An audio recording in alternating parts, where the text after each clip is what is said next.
Hi, this is Raquel with Balloon Splendor with a new template here, new clip art. But more importantly, I wanted to show you how you could do this yourself.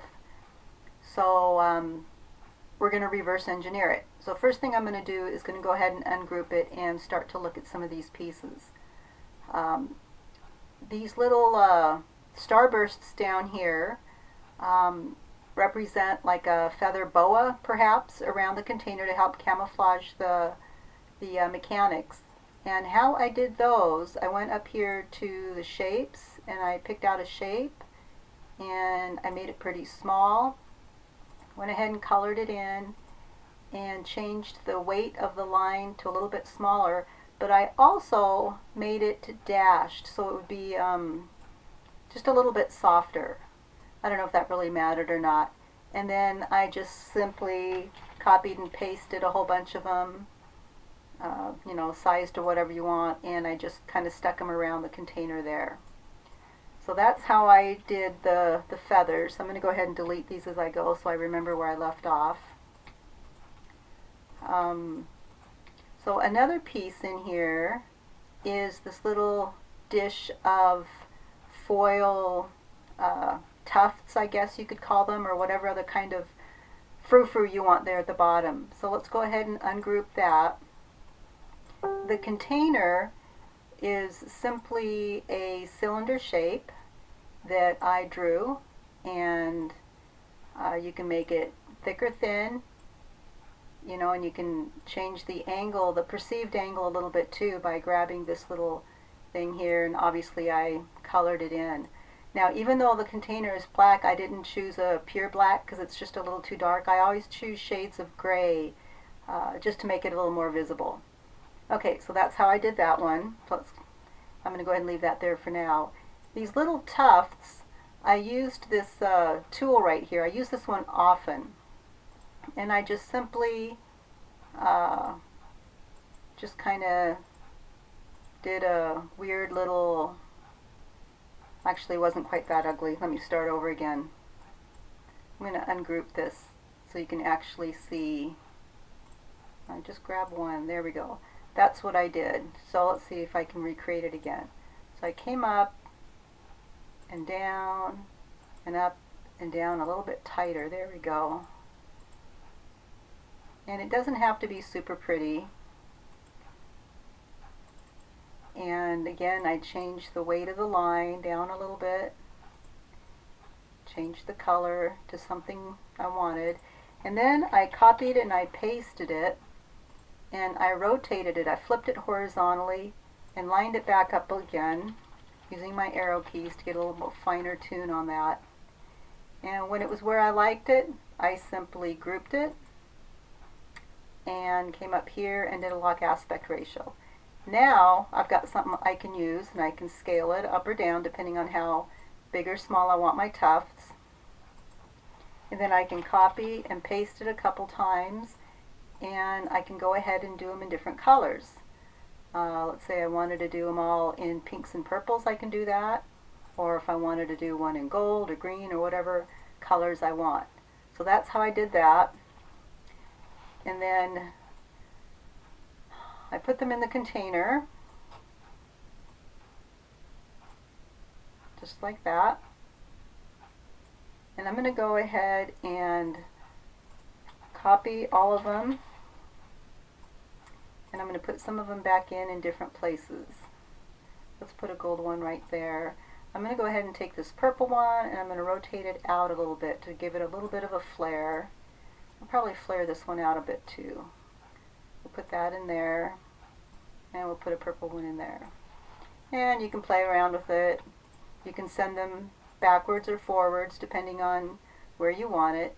And when you're all done, I pull the container forward all the way.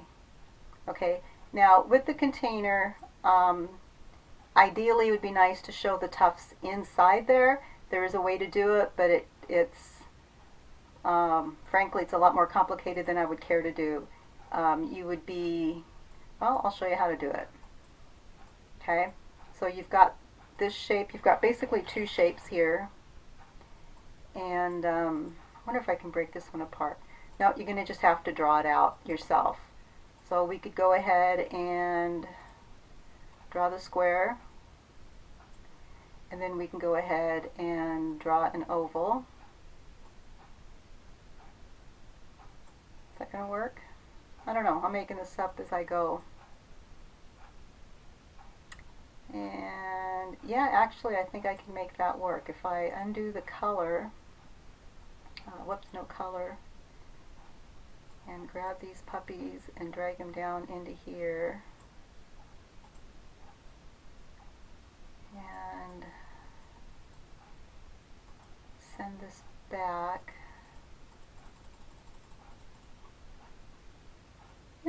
Maybe not. I'll have to think about that. Anyway, this is how I learn how to do stuff in Publisher, is I just think about it and wonder if I can do it or not. So I'll have to ponder that one a little bit more. I probably need more coffee to think clearly.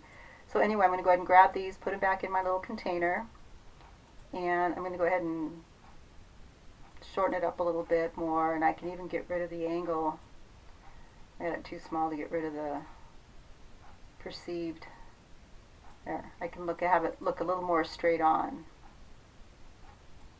And truthfully, by the time you send this to your customer, they're not going to be looking at it going, oh look, she's got all of her little frou-frou behind the container instead of in the container. Alright, I'm going to group that. I'm going to rescale, or lock aspect ratio, and the reason that is so important is that when I go to resize it, it's going to keep the proportion. Okay, and I don't like my container. I'm going to go ahead and redo that. Well, maybe I can just, yeah, I don't like that. It's too big. So we're going to go ahead and just shrink it up a bit more. That's better. I'm going to regroup it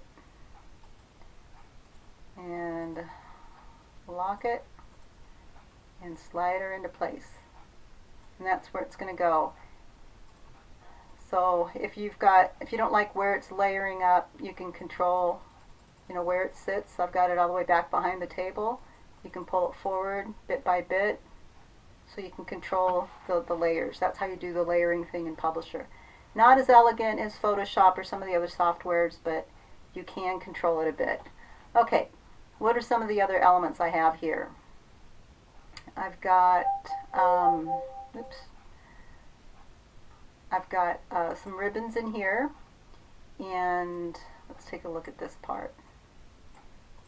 Okay, so these are some ribbons that I recently made, and to make those, how did I do that again?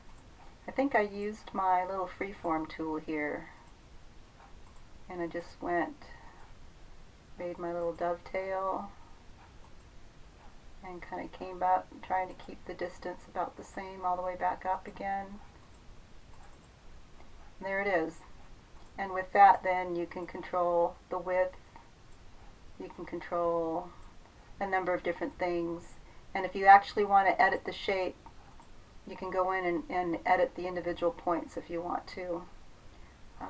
The number of points are going to be determined by how often you click and change directions.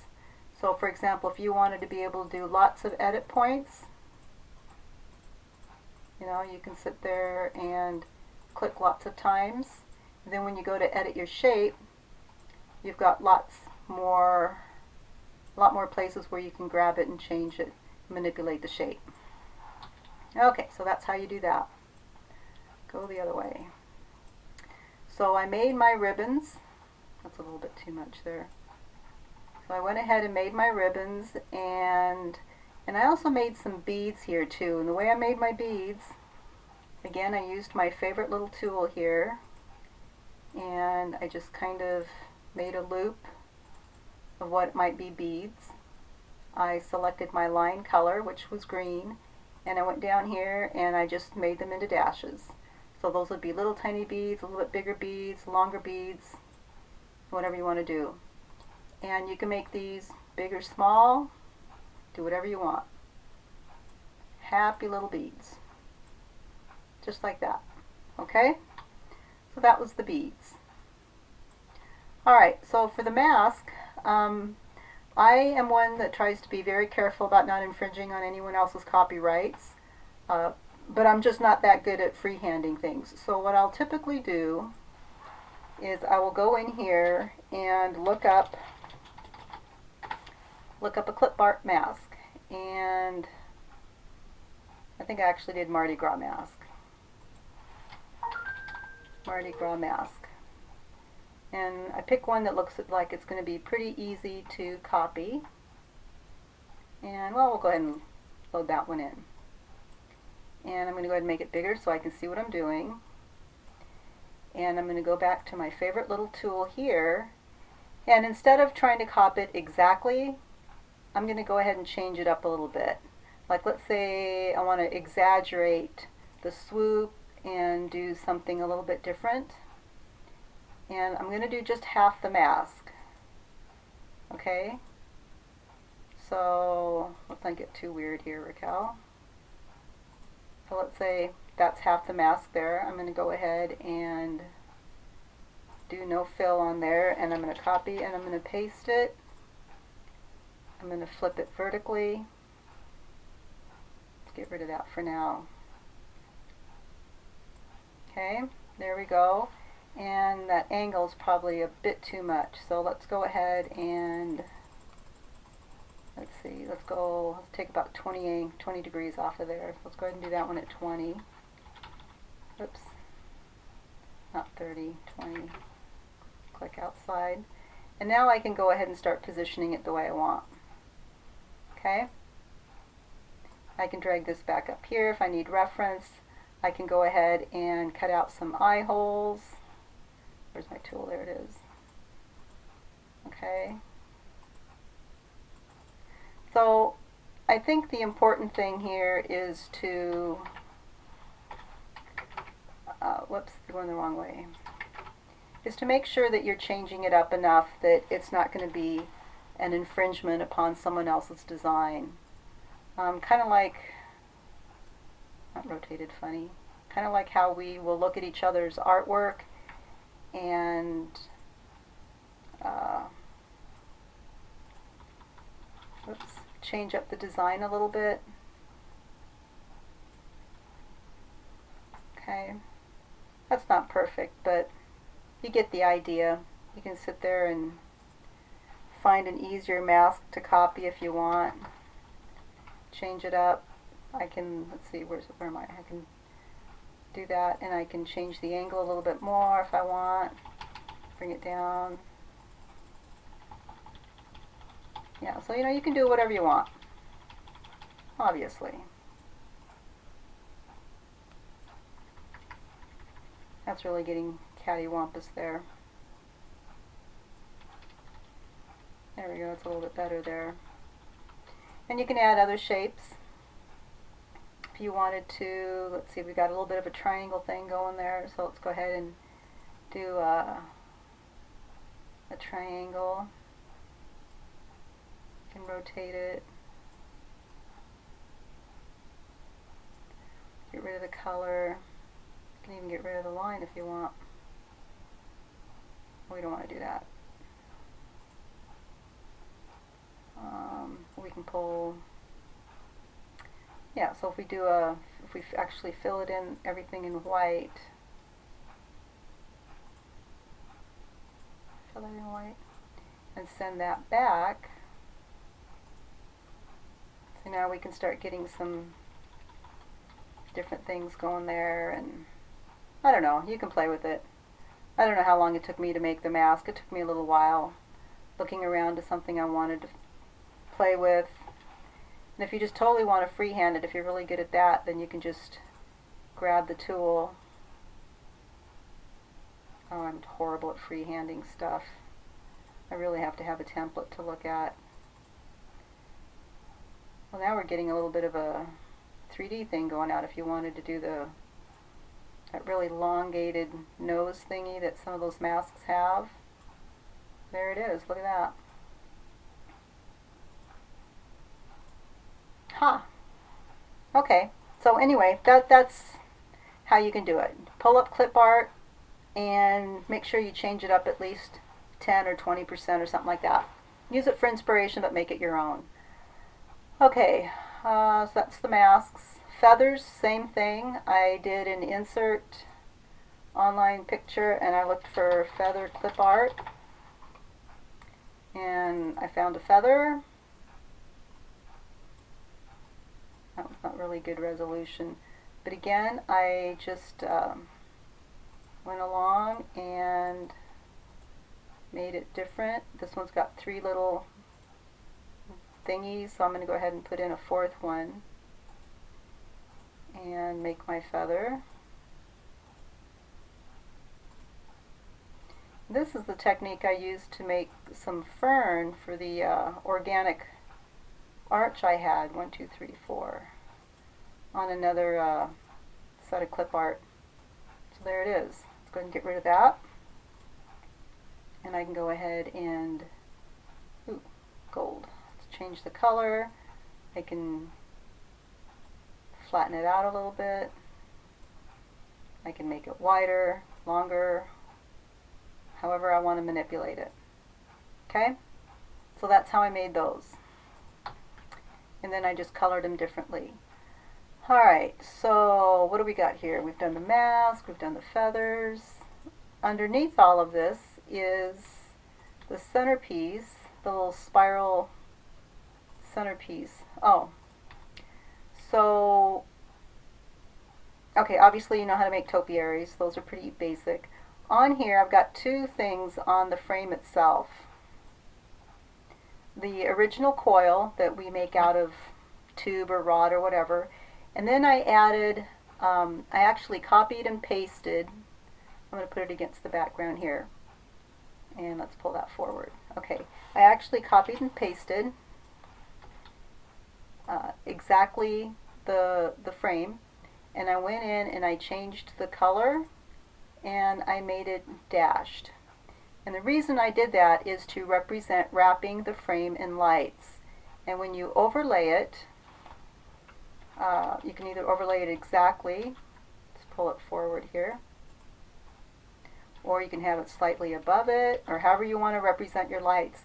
Now when you do your mock-up and you're talking your client through it, you can say the yellow dashes represent beautiful twinkle lights that we can wrap around the frame, you know, making your centerpiece glow, blah, blah, blah. So that's how I made that and why I made it that way. Okay, so in the center of that centerpiece I had 3 little 5-inch balloons coming up out of it, and again I just used my favorite little tool here and made my curling ribbon, and double click to end it, colored it in, and then attached it to my balloon. I'm going to go ahead and make this bigger here. I'm going to lock it. Yep, it's locked. So we can see what they individually look like. That's what they individually look like. And when I shrunk it up, it looked like a curling ribbon that you'd curl tightly and put on there. And then I just put them on yellow sticks, because that's probably what I would have done in real life. I would have blended them in. I wouldn't have left them black. So that is how I made my Mardi Gras centerpiece. So hopefully that is helpful. Raquel Porter with Balloon Splendor.